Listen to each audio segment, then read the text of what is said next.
حميد مجيد. لا إله إلا الله، لا إله إلا الله، لا إله إلا الله، لا إله إلا الله، لا إله إلا الله.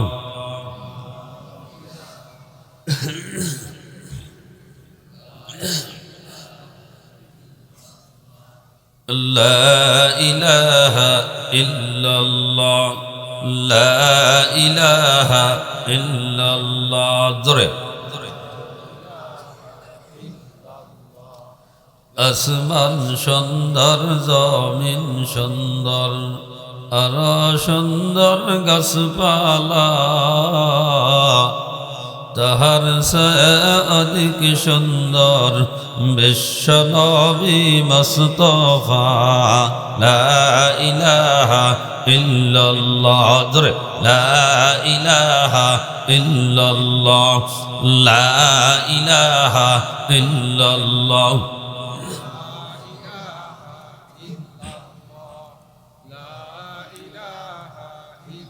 لا إله إلا الله محمد رسول الله صلى الله عليه وسلم. الله الله الله الله الله الله الله الله الله.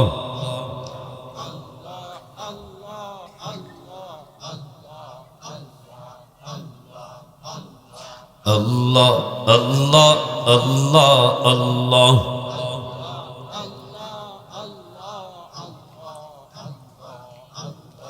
আল্লাহর ডাক রে বান্দা, আল্লাহর ডাক, ডাকার মতো ডাকলে তারে, ডাকার মতো ডাকলে তারে কলব হবে পাক। আল্লাহ আল্লাহ আল্লাহ আল্লাহ।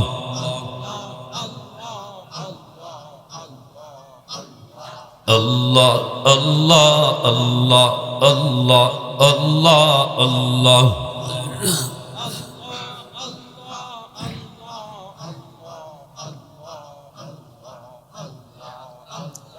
যেদিন তোমার কেউ ছিল না সেদিন ছিলেন তিনি, এখন তোমার সব হয়েছে পর হয়েছেন তিনি।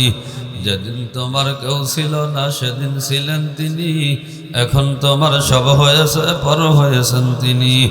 আবার যেদিন কেউ রবে না, আবার যেদিন কেউ রবে না, রবেন আল্লাহ পাক। আল্লাহরে ডাক রে বান্দা, আল্লাহরে ডাক। আল্লাহ আল্লাহ আল্লাহ আল্লাহ আল্লাহ আল্লাহ আল্লাহ আল্লাহ আল্লাহ আল্লাহ।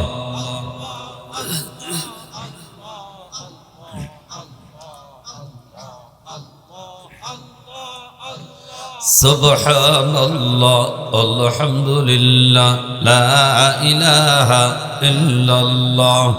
সুবহানাল্লাহ আলহামদুলিল্লাহ লা ইলাহা ইল্লাল্লাহ, লা ইলাহা ইল্লাল্লাহ, লা ইলাহা ইল্লাল্লাহ, লা ইলাহা ইল্লাল্লাহ মুহাম্মাদুর রাসূলুল্লাহ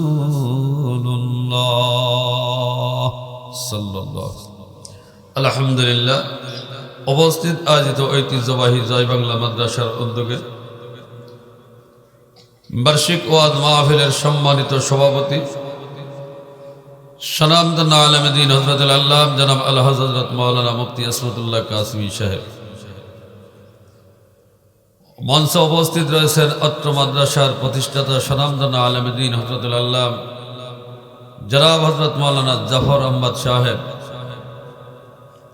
উপস্থিত রয়েছেন জাতির শ্রেষ্ঠ সন্তান অন্যান্য উলামায়ে কিরাম, সামনে উপস্থিত মুরব্বিনে কিরাম, যুবক ভাইরা, পর্দার অন্তরালে বসে থাকা মা ও বোনেরা।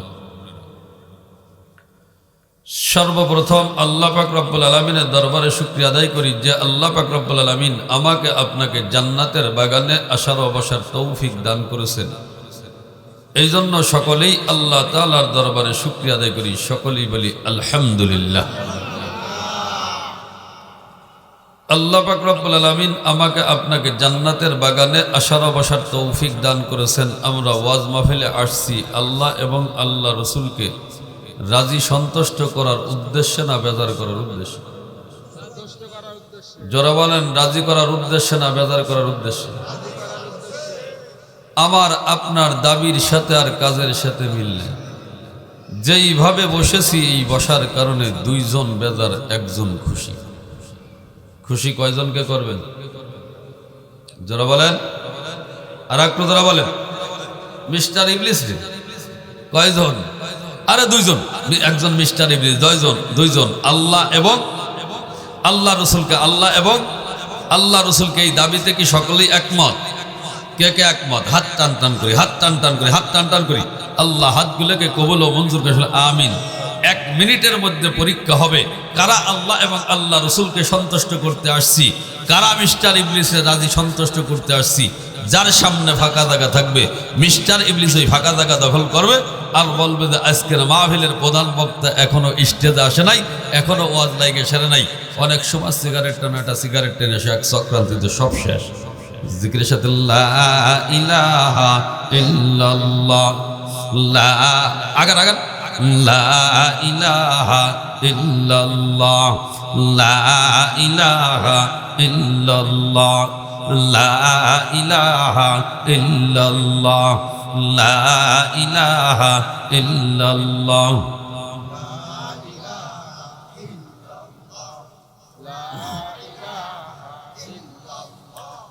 অন্তরে যাদের আছে আল্লাহর ভয়, কান্দে বসে তারা নিরালায়। অন্তরে যাদের আছে আল্লাহর ভয়, কান্দে বসে তারা নিরালায়। আহার নিদ্রা কিছুই ভালো লাগে না, আহার নিদ্রা কিছুই ভালো লাগে না, ভালো লাগে শুধু এক আল্লাহ। লা ইলাহা ইল্লাল্লাহ, লা ইলাহা ইল্লাল্লাহ।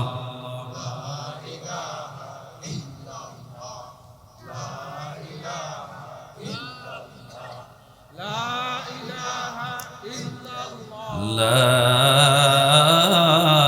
ইলাহা ইল্লাল্লাহ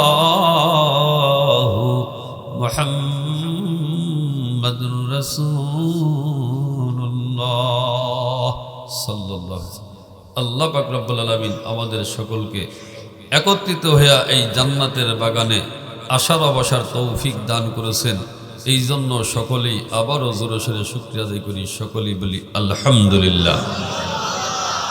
শুকরিয়া আদায় করলাম কার? জোরে বলেন কার? আর একটু জোরে বলেন কার? আম মিষ্টি জাম মিষ্টি দগ্ধ কলা কত তৈরি করে রাখছে আল্লাহ শত আরো শত। আম মিষ্টি জাম মিষ্টি দগ্ধ কলা কত তৈরি করে রাখছে আল্লাহ শত আরো শত। প্রশংসা করি আমি, প্রশংসা করি আমি আল্লাহ তাআলার। বিশ্ব জাহান পয়দা, বিশ্ব জাহান পয়দা হুকুম তাহার। কার হুকুম পয়দা? জোরে বলেন কার হুকুম পয়দা? আর একটু জোরে বলেন কার হুকুম পয়দা? এ আল্লাহ আছে কি নাই? জোরে বলেন আছে কি নাই? কোথায়? জোরে বলেন কোথায়? আল্লাহর পরিচয় কোথায় পাওয়া যায়? হ্যাঁ, আল্লাহর পরিচয় কোথায় পাওয়া যায়? আল্লাহ তাআলার ছোট্ট একটা সৃষ্টির রহস্য সম্পর্কে যদি আমি আপনি গবেষণা করি, চিন্তা ফিকির করি, একবারে আদনা দরজার ছোট্ট থেকে ছোট্ট একটা উদ্যোগ সম্পর্কে যদি, সৃষ্টির রহস্য সম্পর্কে যদি আমি আপনি গবেষণা করি, আল্লাহর পরিচয় খোঁজ করে পাওয়া যায়, যায় কি যায় না? এ যারা বলেন যায় কি যায় না? এই বিশাল আসমানকে সৃষ্টি করেছেন, যারা বলেন কে? খুঁটি কয়টা লাগাইছি? আমি আপনি কয়টা লাগাইছি? আল্লাহর পরিচয় আছে কি নাই? এ জোরে বলেন আছে কি নাই? আরে ছোট্ট একটা সৃষ্টির রহস্য সম্পর্কে চিন্তা ফিকির করেন। মরিচ গাছ আছে না? মরিচ গাছ কয় হাত লম্বা হয়? হ্যাঁ, 1 থেকে 1.5 হাত। মরিচ ধরে কয় ইঞ্চি? কয় ইঞ্চি? 2 ইঞ্চি, 1 থেকে 1.5 ইঞ্চি। যদি হাইব্রিড হয় 2 থেকে 2.5 ইঞ্চি। হাইব্রিড হলে কয় ইঞ্চি? 2 থেকে 2.5 ইঞ্চি। বাড়িতে মা বোনেরা চাষাবাদ করে দুধ মরিচ অথবা ধান মরিচ, কয় ইঞ্চি? হ্যাঁ, আরে হাফেরও হাফ, হাফেরও হাফ। ও দেখতে ছোট কিন্তু বড়র বাপ। দেখতে জিনেরই কিন্তু কাজ করে প্যারাপেট, ঠিক কিনা? এই দেখতে ছোট, ওই 2.5 ইঞ্চির চাইতে ঝাল কম না বেশি? জোরা বলেন কম না বেশি? এই ঝাল দিল কে? আর একটু জোরা বলেন ঝাল দিল কে? মরিচ গাছে কে দিল রে মরিচ এত ঝাল, ভাদ্র মাসে কার হুকুমে গাছে পাকে তাল। তেঁতুল গাছে কে দিল রে তেঁতুল এত টক, কাক কেন কালো ভাইরে সাদা কেন বক। ডিমগুলো সব একই রকম, পার্থক্য নাই বটে, সাদা কালো বাচ্চাগুলো কার হুকুমে ভোটে। আর এক পুত্র বলেন কার হুকুমে ভোটে?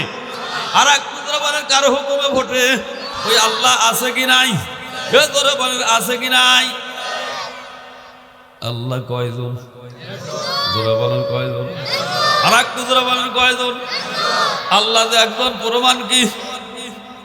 আল্লাহ একজন, প্রমাণ কি? আরে বিনা দলিলে আমার আল্লাহ যে একজন আছে, দলিল যে তালাশ করে তার জন্য 1 নাম্বার চূড়ান্ত পর্দার দলিল হলো মকুরের বাড়ি। বিনা দলিলে আমার আল্লাহ এক, এর উপরে আমার আল্লাহ আছে হাজার হাজার প্রমাণ, আছে কি নাই? জোরা বলেন আছে কি নাই? আকাশের দিকে তাকায় আল্লাহর পরিচয়, জমিনের দিকে তাকায় আল্লাহর পরিচয়, চন্দ্রের দিকে তাকায় আল্লাহর পরিচয়, সূর্যের দিকে তাকায় আল্লাহর পরিচয়, গাছের দিকে তাকায় আল্লাহর পরিচয়, মাছের দিকে তাকায় আল্লাহর পরিচয়, রাত্রের দিকে তাকায় আল্লাহর পরিচয়, দিনের দিকে তাকায় আল্লাহর পরিচয়, ঠিক কিনা? আচ্ছা মানুষ বলো দেখি রাত্র কেন কালো, চন্দ্র সূর্য কোথা থেকে পেল এত আলো? পশু পাখি কয় না কথা, মানুষ কেন কয়? বলো বলো এসব মানুষ কেমন করে হয়? ফলগুলো সব নানা রঙে কেমন করে হয়? পাতাগুলো সবুজ বটে ফুলের মতো নয়। দুধ কেন হয় সাদা, মরিচ কেন ঝাল? আমগুলো সব পাকলে পরে কেমনে হয় তা লাল? আমরা সবাই বাস করি ভাই এই দুনিয়ার রঙ্গে, হাতের রাখা আর সিয়ারা মেলে না কারো সঙ্গে। আর মেলে না কথার ধরুন আঙ্গুলের রুটি, আর মেলে না কথার ধরুন আঙ্গুলের রুটি। আল্লাহ তাআলা একজন আছেন, প্রমাণ হলো ঠিক। আর প্রমাণের দরকার আছে, আর প্রমাণের দরকার আছে। আকাশের দিকে তাকে আল্লাহর পরিচয়, জমিনের দিকে তাকে আল্লাহর পরিচয়, রাত্রের দিকে তাকে আল্লাহর পরিচয়, দিনের দিকে তাকে আল্লাহর পরিচয়, চন্দ্রের দিকে তাকে আল্লাহর পরিচয়, সূর্যের দিকে তাকে আল্লাহর পরিচয়, গাছের দিকে তাকে আল্লাহর পরিচয়, মাছের দিকে তাকে আল্লাহর পরিচয়, রাত্রের দিকে তাকে আল্লাহর পরিচয়, দিনের দিকে তাকে আল্লাহর পরিচয়। আর সে আদিমের মালিক আল্লাহ বলেন, ও দুনিয়ার মানুষ, আমি আল্লাহ পাক রব্বুল আলামিনকে খোঁজ করার জন্য 7টা ভাগ আসমান জমিন ভ্রমণ করা লাগবে না, চন্দ্র ভ্রমণ করা লাগবে না, সূর্য ভ্রমণ করা লাগবে না। বান্দা তোমার 3.5 হাত বডির মধ্যে একটু গবেষণা করে দেখো, আমি আল্লাহ তোমার 3.5 হাত বডির মধ্যে বিদ্যমান। আল্লাহ আছে কি নাই? জোরে বলে আছে কি নাই? এই জান্নাতের বাগানে আসার বসার তৌফিক দান করেছেন কে? আর একটু জোরে বলেন কে? হিদায়াতের মালিক কে? আর একটু জোরে বলেন হিদায়াতের মালিক কে? আর একটু জোরে বলেন হিদায়াতের মালিক কে? বিশ্বাস কি আছে? জোরে বলেন বিশ্বাস কি আছে? এ মুসলমান, আল্লাহ যদি বান্দাকে হিদায়াত না দেয়, বান্দা হিদায়াত পাইতে পারে না। আল্লাহ যদি বান্দাকে মসজিদে দেওয়ার তৌফিক না দেয়, বান্দা আল্লাহর ঘর পবিত্র মসজিদে যাইতে পারে না। আল্লাহ পাক রব্বুল আলামিন ওয়াজের প্যান্ডেলে যাওয়ার যদি তৌফিক না দেয়, বান্দা ক্ষমতার বলে ওয়াজের প্যান্ডেলে যাইতে পারে না। এ মুসলমান, বাবা মুসলমান হলে মুসলমান হওয়া যায় না, দাদা মুসলমান হলে কালেমা পড়ে মুসলমান হওয়া যায় না। শ্রেষ্ঠ বংশে জন্মগ্রহণ করলে বন্ধু লা ইলাহা ইল্লাল্লাহ পড়ে মুসলমান হওয়া যায় না। নাকি সন্দেহ আছে? জোরে বলে সন্দেহ আছে? মুসলমান শ্রেষ্ঠ বংশে জন্মগ্রহণ করলে যদি মুসলমান হওয়া যাইতো, আল্লাহ নবী সাল্লাল্লাহু আলাইহি ওয়াসাল্লামের আপন চাচা আবু তালেব লা ইলাহা ইল্লাল্লাহ পড়ে মুসলমান হইতে পারতো, ঠিক কিনা? আল্লাহ নবী সাল্লাল্লাহু আলাইহি ওয়াসাল্লাম চাচাজান আবু তালেবের কাছে গিয়ে বলতেছেন, চাচাজান একবার শুধু পড়বেন লা ইলাহা ইল্লাল্লাহ, ওয়াদা করলাম চাচাজান যত সময় পর্যন্ত আপনাকে সুপারিশ করে জান্নাতে পৌঁছাইতে না পারবো তত সময় পর্যন্ত আমি মুহাম্মদ জান্নাতে পা রাখবো না। আবু তালেব কয়, চাচাজা ভাতিজা মুহাম্মদ রে, তোমার প্রস্তাবটা সুন্দর। ও আমার ভাতিজা, আজকে যদি লা ইলাহা ইল্লাল্লাহ পড়ার কারণে আমার বংশের লোকেরা আমারে তিরস্কার না করতো, আজকে যদি বলা বলি না করতো, মক্কার কাফেররা যদি আমাকে না বলতো, ভাতিজার মুহাম্মাদের মৃত্যুর আগে আবু তালেব মৃত্যুর ভয়ে ভাতিজা মুহাম্মদ কালেমা তয়্যিবা লা ইলাহা ইল্লাল্লাহ পড়ে নিয়েছে, মুসলমান হয়ে গেছে, এই তিরস্কার যদি না করতো, এই ভয়দার নদী না হতো, ভাতিজা মুহাম্মদ রে, অবশ্যই আজকে তোমার কালেমাটা পড়ে আমি তোমার কলিজাকে শীতল করে দিতাম। কথাটা শোনার সঙ্গে সঙ্গে নবী মুহাম্মদ রাসূলুল্লাহ সাল্লাল্লাহু আলাইহি ওয়াসাল্লামের চেহারাটা মলিন হয়ে গেছে। আর শাদিবের মালিক আল্লাহ ডাকতে কয়, দোস্ত ও আমার বন্ধু, আপনি রাগান্বিত হয়েন না, আপনি মনক্ষুণ্ণ হয়েন না, আপনি মনে কষ্ট নিয়েন না। এ আমার দোস্ত, আপনি যাকে মহব্বত করবেন, আপনি যাকে ভালোবাসবেন, তাকে আপনি হিদায়াত দিতে পারবেন না। হিদায়াতের চাবিকাঠি আমি আল্লাহর কুদরতি হাতে। কার হাতে? আর এক কুদরা বলেন কার হাতে? হিদায়াতের মালিককে। জোরা বলে হিদায়াতের মালিককে। আর এক কুদরা বলে হিদায়াতের মালিককে। হায়াতের মালিক, মওতের মালিক, ইজ্জতের মালিক, অর্থ সম্পদ দেওয়ার মালিক, এ মুসলমান ছেলে দেওয়ার মালিক, মেলে দেওয়ার মালিক, এই রাষ্ট্রীয় চেয়ারে বসানোর মালিককে। আর একটু কে? মুসলমান, আমার আল্লাহ তেমন ক্ষমতার মালিক, আমার আল্লাহ ইচ্ছা করলে মুহূর্তের মধ্যে রাষ্ট্রীয় চেয়ারে বসাইতে পারে, আমার আল্লাহ ইচ্ছা করলে আবার এই মুহূর্তের মধ্যে রাষ্ট্রীয় চেয়ার থেকে জুতার মালা গলায় দিয়ে নামাইতেও পারে। যারা বলেন পারে কি পারে না? আর একটু যারা বলেন পারে কি পারে না? আর শাদিমের মালিক আল্লাহ কয়, বান্দা ক্ষমতার দাপট দেখায় না, টাকা পয়সার দাপট দেখায় না। মুসলমান মানুষের দুইটা জিনিস চিরস্থায়ী না, একটা হলো ক্ষমতার দাপট, বান্দার চিরস্থায়ী না, টাকা পয়সার দাপট চিরস্থায়ী না। চিন্তা ভাবনা করে দেখেন, এই জয় বাংলা অত্র এলাকায় এমন সন্তান জন্মগ্রহণ করেছিল, এক সময় তার আঙ্গুরের এলাকায় এই এলাকা থরথর করে কাঁপতো, তার চেহারার দিকে তাকায় কথা বলার ক্ষমতা কারো ছিল না। কোথায় গেল সেই সিংহের মতো শক্তি সাহস? সব হয়েছে গত, কোন মতো আজ বেঁচে আছি ভাই খ্যাকশিয়ালের মতো। কোথায় গেল ক্ষমতার দাপট? কোথায় গেল টাকা পয়সার দাপট? এ মুসলমান, কোথায় গেল ক্ষমতার দাপট? কোথায় গেল টাকা পয়সার দাপট? উলামায়ে কেরামকে মিথ্যা মামলা দিলা, হ্যান্ডকাম লাগায়া জেল হাজতে বললা। এ মুসলমান, অপরাধ কি ছিল? তাণ্ডব ঘটলো সালতা উপজেলায়, আমার মাদ্রাসা বলমারি উপজেলায়, দুইটা মিথ্যা মামলা লাগাইলা, হ্যান্ডকাম লাগাইলা, হ্যান্ডকামের চিহ্নটা এখনো হাতের থেকে যায় নাই। কোথায় গেল ক্ষমতার দাপট? কোথায় গেল টাকা পয়সার দাপট? উলামায়ে কেরামকে গরুর রশি দিয়া কি করলা? সাজুর দিয়ে আদালতে হাজির করলা, উপস্থিত করলা। কোথায় গেল সেই ক্ষমতার দাপট? রশিও ঠিকই আছে, হ্যান্ডকাম ঠিকই আছে, শুধুমাত্র হাতগুলো একটু পরিবর্তন হয়ে গেছে। মুসলমান, কোথায় গেল ক্ষমতার দাপট? মুসলমান, এই জন্য ক্ষমতা পায় কি করা যাবে না, ক্ষমতার দাপট দেখান যাবে না, অহংকার করা যাবে না। আমার দেই আল্লাহ মুহূর্তের মধ্যে, 1 মিনিটের মধ্যে রাষ্ট্রীয় চেয়ারে ফুলের মালা গলায় দিয়ে বসাইতে পারে। আমার আল্লাহ আবার ইচ্ছা করলে মুহূর্তের মধ্যে জুতার মালা গলায় দিয়ে আবার রাষ্ট্রীয় চেয়ার থেকে নামাইতেও পারি। পারে কি পারে না? বলেন পারে কি পারে না? সমস্ত ক্ষমতার মালিককে। আর একটু বলেন, সমস্ত ক্ষমতার মালিক, হায়াতের মালিক, মওতের মালিক, ইজ্জতের মালিক, অর্থ সম্পদ দেওয়ার মালিক, টাকা পয়সার মালিক, শান্তি দেওয়ার মালিক। টাকা পয়সা, যারা বলেন টাকা পয়সা, অর্থ সম্পদ বান্দাকে শান্তি দিতে পারে না, টাকা পয়সা বান্দাকে শান্তি দিতে পারে না। অর্থ সম্পদ যদি বান্দাকে শান্তি দিতে পারতো, বাংলার জমিনের দিকে তাকান, হাজার হাজার কোটি টাকার মালিক, অর্থ সম্পদের মালিক, মিল কারখানার মালিক, এসি গাড়ির মালিক, এসি বাড়ির মালিক, বাথরুমটা পর্যন্ত এসি লাগানো, এমন শিল্পপতি বাংলার জমিনে আছে কি নাই? রাত্রে ঘুমাইতে গেলে ঘুম আসে না, ঘুমের ট্যাবলেট একটা সেবন করলে খাইলে ঘুম আসে না।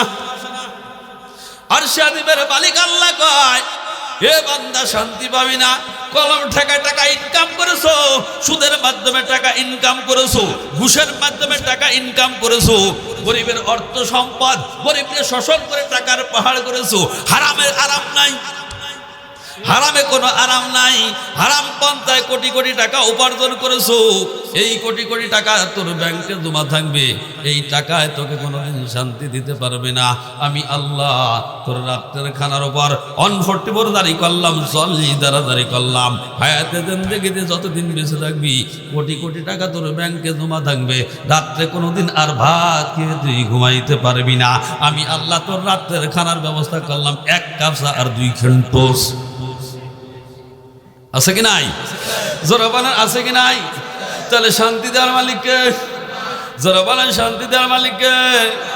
কোটি টাকার মালিক দেখো অভাব হয় না দূর, গরিব ঘুমায় আরাম করে মনটা বাহাদুর। ফিরাউনের লাশটা দেখো মিশর জাদু ঘরে, খায় না মাটি পোকা মাছি সবাই ঘৃণা করে। হৃদয়ে থাকিতে যার নম্রতা সদা, রহমত আসিবে সে তা প্রভুর ওয়াদা। বড় বড়াই থাকলে দিলে রহমত আসবে না, নিজেকে নিজে ছোট মনে করিও সদা। উঁচু জমিন থেকে পানি নিচু জমিনে যায়, তেমনি খোদার রহমত আসবে নম্রতার হৃদয়। ভোগবিলাসের গাড়ি বাড়ি পড়ে রবে সব, ভোগবিলাসের গাড়ি বাড়ি পড়ে রবে সব। থাকতে সময় স্মরণ করো আল্লাহ আমার রব, জোরে থাকতে সময় স্মরণ করো আল্লাহ আমার রব। থাকতে সময় স্মরণ করো আল্লাহ আমার রব, থাকতে সময় স্মরণ করো আল্লাহ আমার রব। আমার আপনার রবকে, আর একটু বলেন আমার আপনার রবকে। মুসলমান আমার আপনার রব হলো আল্লাহ।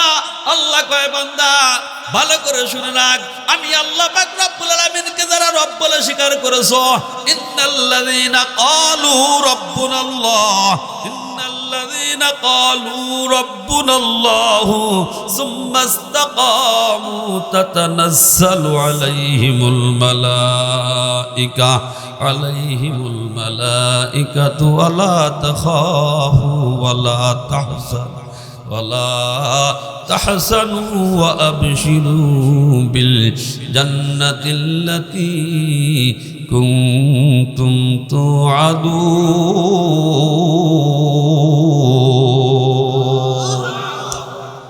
আল্লাহ কয় ও দুনিয়ার মানুষ যারা আমি আল্লাহ পাক রব্বুল আলামিনকে রব বলে স্বীকার করেছো, আল্লাহ কয় ইন্নাল্লাযীনা ক্বালু, নিশ্চয় যারা বলে রব আমার আল্লাহ, আমার আপনার রবকে, যারা বলে আমার আপনার রবকে, সুম্মা ইসতাকামু, এই কথার উপর যারা অটল থাকবে, অবিচল থাকবে, তাতানাজ্জালু আলাইহিমুল মালাইকা, আল্লাহর পক্ষ থেকে ফেরেশতারা অবতীর্ণ হয়ে ঘোষণা দেয়, ওয়ালা তাখাফু ওয়ালা তাহজানু, কয় বান্দা তোর কোনো টেনশন নাই, তোর কোনো ভয় নাই। আল্লাহ পাক রব্বুল আলামিন ওয়াদা করেছেন শ্রেষ্ঠ জান্নাত, জান্নাতুল ফেরদাউসের মালিক আল্লাহ তোকে বানাই দিবি। শর্ত হলো আল্লাহ কয় বান্দা ইন্নাল্লাযীনা ক্বালু রাব্বুনাল্লাহ, যারা বলবে রবকে, যারা বলেন রবকে, হে মুসলমান আমি আপনি স্বীকার করি রব আমার আল্লাহ। আমার আপনার রবকে নাকি সন্দেহ আছে? যারা বলে সন্দেহ আছে। মুসলমান যারা বলবে রব আমার আল্লাহ, এর উপর যারা অটল থাকবে, অবিচল থাকবে, এ মুসলমান বালা মুসিবত আসুক আর বিপদ আসুক, এই ঈমান থেকে কেউ পিছপা হবে না। এ মুসলমান যারা আল্লাহকে রব বলে স্বীকার করে, এই ব্যক্তি নামাজ তরক করতে পারে না। যেই ব্যক্তি আল্লাহকে রব বলে স্বীকার করে, ওই ব্যক্তি হারাম খাইতে পারে না। যেই ব্যক্তি আল্লাহকে রব বলে স্বীকার করে, ওই ব্যক্তি সুদ খাইতে পারে না। যেই ব্যক্তি আল্লাহকে রব বলে স্বীকার করে, ওই ব্যক্তি বর্তমান শালিশ দরবার করে কি খাইতে পারে না, ঘুষ খাইতে পারে না। মুসলমান কয়টা বলবো আল্লাহকে আমি আপনি রব বলে স্বীকার করি? মুসলমান 1 নাম্বার কাতার গিয়ে মসজিদে গিয়ে নামাজ পড়ি, আল্লাহু আকবার বলে 1 নাম্বার কাতার দাঁড়াই যাই। আবার নামাজটা শেষ করে মুসলমান ওই যে মসজিদে বের এসে সুদের টাকা হিসাব করি। জরবান আছে কি নাই? আল্লাহকে রব বলে স্বীকার করি, 1 নাম্বার কাতার নামাজ পড়ি, মসজিদ থেকে বের হয়ে আবার ঘুষের দরবার করি। জরবান আছে কি নাই? 1 নাম্বার কাতার নামাজ পড়ি, মসজিদ থেকে বের হয়ে আবার মাঠে গিয়ে আইল ঠেলে আইল কাটি। যারা বলেন আছে কি নাই? মুসলমান লক্ষ্য করে দেখবেন, মাথায় টুপি আছে, আবার কাকা আইল কাটতে টুটু, এই মাথা ওই মাথা ঠিক আছে, মাঝখানে জমির আইল তীরের মধ্যে লোকের মতো হয়ে গেছে। মুসলমান কয়টা বলবো? বর্তমান হক কথা তো বলার কায়দা নাই। মুসলমান কেন আমরা হক কথা বলতে পারবো? বর্তমান ওই মামার মুয়াজ্জিনদের হাত পা তো বর্তমান। মুসলমান আমার আপনার হাত বর্তমান, মসজিদের ইমামার মুয়াজ্জিনদের হাত পা বর্তমান, মসজিদের সভাপতি আর সেক্রেটারি বাধা। অধিকাংশ প্রত্যেকটা মসজিদ না, অধিকাংশ ইমাম আর মুয়াজ্জিনের, অধিকাংশ মসজিদের সভাপতি আর সেক্রেটারির নিকটে বাধা। জুমার নামাজের ওয়াজ দেওয়ার সময় সভাপতি আর সেক্রেটারিকে ওয়াজ দিতে হয়। কোন ওয়াজ আমার সভাপতি আর সেক্রেটারির বিপক্ষে চলে যায়, সঙ্গে সঙ্গে ইমামতি ক্যান্সেল হয়ে যাবে। ঠিক কিনা? যারা বলেন ঠিক কিনা? এ মুসলমান, আমরাও ইমাম সাহেবরা, আমরা উলামায়ে কেরাম পড়ছি বর্তমান বিপদে। আমাদের পায়ের তালু থেকে মাথার তালু পর্যন্ত সমস্যা। কয়টা বলবো? আমরা যদি ফজরের কেরাতে একটু লম্বা ধরি, মুসল্লিরা ক্রিটিসাইজ করে, কয় হুজুরি খাওয়া মানে আজকে ভালো হয়েছে। যদি একটু খাটো পড়ি, কয় হুজুরি খাওয়া মানে আজকে খারাপ হয়েছে। আমরা যদি বর্তমান কারো বাড়িতে কাজ ছাড়া ঢুকি, এক শ্রেণীর মহিলারা কয় হুজুরা কিছুই ঠিক হয় না, কাজ দিয়ে ঢুকতে পারে না। আমরা যদি কাজ দিয়ে ঢুকি, বর্তমান সমাজে এক শ্রেণীর মহিলারা কয় বিটিকে দেখলি হুজুর গো কাশছে যাবো কোন জায়গা? আমরা সব জায়গা মতো বেদালের বেদাল। যত দোষ নন্দ ঘোষ, সত্যটা বললে দোষ। যত দোষ নন্দ ঘোষ, সত্যটা বললে দোষ। করিলে অন্যায়ের প্রতিবাদ, নামটা হবে আমার মৌলবাদ, নামটা হবে আমার মৌলবাদ। ঠিক কিনা? মুসলমান কয়টা বলবো? বর্তমান মুসলমানদের সারা শরীরে ঘাড় ঘা। মুসলমান মলম লাগাবেন কয় জায়গায়? কোথায় যাবেন? আদালতে যাবেন, ন্যায় বিচার যাবেন। মুসলমান বর্তমান টাকা পয়সা ছাড়া পর্যন্ত কলম আমার আপনার পক্ষে লিখতে চায় না। টাকা দিবেন না, ন্যায় বিচার পাবেন না। টাকা পয়সা দিবেন না, আদালত পর্যন্ত কলম আমার আপনার পক্ষে রায় নিতে চায় না। ঠিক কিনা? কি হবে লেখালেখি কলমবাজির এই মহড়া, সমাজের আসল চিত্র যদি না যায় তুলে ধরা। কি হবে লেখালেখি কলমবাজির এই মহড়া, সমাজের আসল চিত্র যদি না যায় তুলে ধরা। যদি ওই ঘুষের বলে কলমটা উল্টো চলে, যদি ওই ঘুষের বলে কলমটা উল্টে চলে, তবে কি আর যাবে রুখা দুর্নীতিকে? কি হবে বেঁচে থেকে? অযথা বিদ্যা শিখে যদি না গড়তে পারো শোষণবিহীন সমাজটা কি? মুসলমান সব জায়গায় আমার আপনার বেজার লাগে গেছে। মুসলমান কয়টা বলবো? বর্তমান সমাজে দেখবেন সুদের গুনায় জারজারিত, ঘুষের গুনায় জারজারিত। ঠিক কিনা? মুসলমান চিন্তা ভাবনা করে দেখবেন, আমার আপনার এলাকায় দেখবেন এমন মানুষ বসবাস করে, বাংলার জমিনে 1% তার জমিনে তার নামের স্বীকৃত নাই, পরের বাড়িতে বসবাস করে, ইটের ভাটায় কাজ করে, রিক্সার ভ্যান ড্রাইভিং করে। এমন মানুষ বর্তমান বাংলার জমিনে আছে কি নাই? অনেক কষ্ট করে টাকা পয়সা জোগাড় করেছে। মুসলমান টাকা পয়সা জোগাড় করে শর্ত সাপেক্ষে ধনির কাছ থেকে 5% জমি কিনেছে। শর্ত সাপেক্ষে ভাইজান, এই যে 5% জমি কিনলাম, মেহেরবানি করে আপনার দামা জমির টাকাটা এই মুহূর্তে আমি পরিশোধ করে দিব। আমার বৃষ্টি করার টাকা নাই, 2 বছর পরে হোক আর 5 বছর পরে হোক, টাকা আমার যখন জোগাড় হবে আপনার কাছ থেকে আমার জমিটা রেজিস্ট্রি করে নিব। এমন শর্ত সাপেক্ষে বর্তমান সমাজে কিনা বেচা হয় কি হয় না? মুসলমান এই 2 বছর 5 বছর পরে গরিব মানুষটা ইটের ভাটায় কামলা দিয়া আর কাজ করিয়া, রিক্সা আর ভ্যান ড্রাইভিং করিয়া, টাকা পয়সা জোগাড় করিয়া এই 2 বছর অথবা 5 বছর বলে ভাই দান আপনার কাছে শর্ত সাপেক্ষে জমি কিনেছি, টাকা পরিশোধ করে দিয়েছি, আমার রেজিস্ট্রি করার টাকা জোগাড় হয়েছে, মেহেরবানি করে আমার জমিটা রেজিস্ট্রি করে দেন। দেখবেন জমির মালিক আজ যায় কাল যায়, মাসের পর মাস যায়, সপ্তাহের পর সপ্তাহ যায়, এই ব্যক্তির জমি আর রেজিস্ট্রি করে দেওয়ার মতো সময় সুযোগ আর কোনোদিন হয় না। মুসলমান এমন ঘটনা বর্তমান সমাজে ঘটে কি ঘটে না? জনগণের ঘটে কি ঘটে না? অনেক কষ্ট করে মুসলমান এবার যখন কাজ হয় না, সমাজের সবচাইতে বড় বিচারক তার কাছে মামলা দায়ের করে দিয়েছে, ও ভাইজান, ও সমাজের বিচারপতি সাহেব, অমকের কাছ থেকে 5% জমি কিনেছি, শর্ত সাপেক্ষে কিনেছিলাম, টাকা আমি পরিশোধ করে দিয়েছি, টাকা আমার যখন রেজিস্ট্রির টাকা হবে তখন আমি কি করে নিব? আমি রেজিস্ট্রি করে নিব, আমার টাকাটা জোগাড় হয়ে গেছে। এখন জমির মালিক আমার জমিটা রেজিস্ট্রি করে দেয় না, এবার মাত্র ওই সমাজের সবচাইতে বড় প্রধান বিচারপতি বলতেছে ঠিক আছে 1 সপ্তাহ পরে আসো দেখি কি করা যায়। 1 সপ্তাহ পরে গেছে, এবার বলতেছেন ভাই তোমার এইটা আমি মীমাংসা করে দিতে পারি, সমাধান করে দিতে পারি, আমাকে মাত্র 5,000 টাকা হাদিয়া দেওয়া লাগবে। হাদিয়া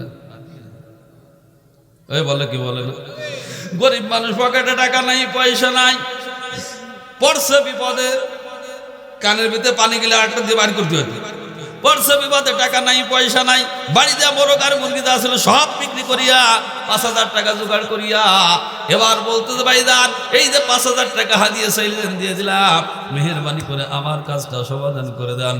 এবার বলতেছেন ঠিক আছে আগামী সপ্তাহে আসো। এবার আগামী সপ্তাহে যখন আসছে এদিকে দেখবেন ওই যে জমির মালিকের সাথে সংবাদ পৌঁছাই গেছে, গ্রামের সবচাইতে বড় বিচারপতির কাছে মামলা দায়ের হয়ে গেছে। এবার উনি তো টাকা পয়সার মালিক, ধনী মানুষ, টাকা পয়সার মালিক, ছেলে সন্তান বিদেশে থাকে, টাকার গরম 100 উনি 12,000 টাকা দিয়ে বলতেন ভাই দান এই যে টাকা দিলাম 12,000, প্রয়োজন হলে আরো 12,000 দিব। জমিটা আগে জয় বাংলা বাজার থেকে অনেক দূরে ছিল, বাজারটা এখন নিকটে আসার কারণে জমির দাম আগে ছিল 5,000 টাকা শতাংশ, এখন জমির মূল্য 1 লক্ষ টাকা শতাংশ।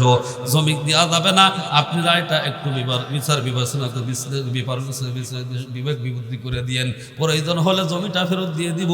তা জমি কিন্তু তাকে টাকা কিন্তু তাকে ফেরত দিব, জমি কিন্তু তাকে দেওয়া দৃষ্টি করে দেওয়া যাবে না। এমন ঘটনা বর্তমান সমাজে অহরহ ঘটে কি ঘটে না? মুসলমান 1 সপ্তাহ পরে যখন গেছে ওই গরিব মানুষটাকে বলতেছে ভাইজান 1 সপ্তাহ পরে আসতে বলেছেন, টাকা 5,000 চাইছেন হাদিয়া দিয়েছি, 1 সপ্তাহ পরে আসতে বলছেন, মেহেরবানি করে আপনি আমার জমিটা রেজিস্ট্রি করে দেন। এবার দেখবেন মাতবারের কথার মধ্যে একটু সুরের মধ্যে একটু পরিবর্তন, মেজাজ গরম, অত ব্যস্ত হয়েছে জমি জয় বাংলার মোড়ে তো উড়িয়ে চলে যাবেন, অত ব্যস্ত হয়েছে, যাও খাও। বলে কি বলে না, জোরে বলেন, বলে কি বলে না?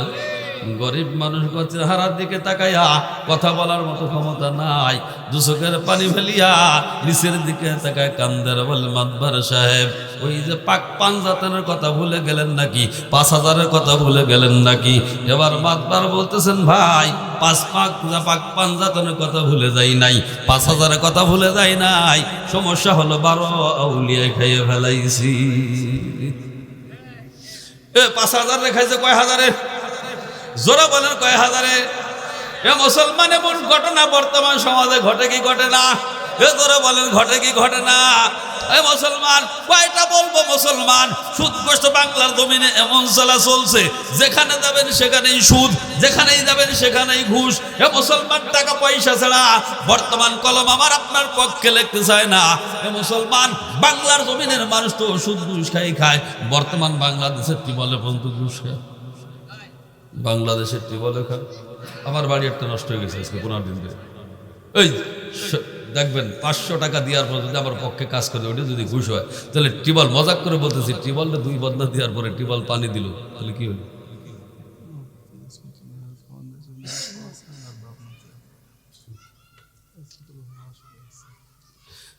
তাহলে 2 বদনা দেওয়ার পর টিবল পানি দিল, 2 বদনা কি হলো? খালি ঘুষি হলো না, 2 বদনা দিয়া কানটা একটু সজাগ করবেন না, চাপ দেবেন, দেখবেন টিবলের তো আজ কাছে ঘুষ। কেন দুনিয়ায় শান্তি পাবেন? এ মুসলমান কেন দুনিয়ায় শান্তি পাবেন? এই যে কয়েকদিন আগে ভূমিকম্প গেল, এ মুসলমান বিল্ডিং গুলো ফেটে গেল, ফ্লাইওভার ধসে পড়ে গেল। এ মুসলমান কিসের কারণে? আল্লাহ কয় আসমানি বালা জমিনি বালা, যত বালা মুসিবত দেখো বান্দা, যাহারাল ফাসাদু ফিল বাররি ওয়াল বাহরি বিমা কাসাবাত আইদিন নাস।